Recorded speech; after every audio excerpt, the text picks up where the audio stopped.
Qui abbiamo simulato un'esondazione del Piave e che quindi automaticamente con la chiusura delle chiaviche. Allenarsi all'emergenza. Questo è l'obiettivo della giornata di protezione civile lungo l'Argine e Ponte di Piave. Perché qua oggi? Per aiutare e essere pronti sulle emergenze che coinvolgono il proprio territorio e comunque anche sull'assistenza alla popolazione. Per qualcuno è anche questione di affetto.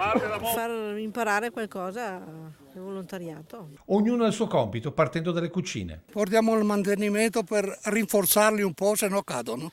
L'importante per tutti è esserci, per imparare ad agire coordinati, come nel caso del Telo Proteggi Argine, che sembra semplice da svolgere, ma in realtà non lo è.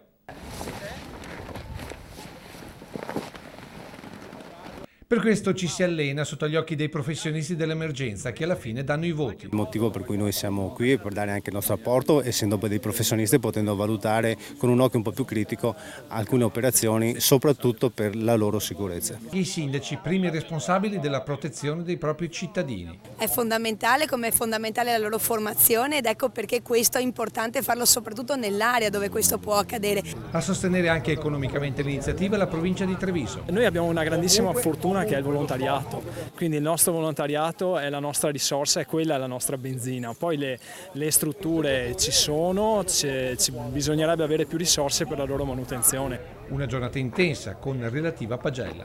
Già il fatto di aver portato qua 300 volontari da tutta la provincia di Treviso per noi è la base per avere la sufficienza.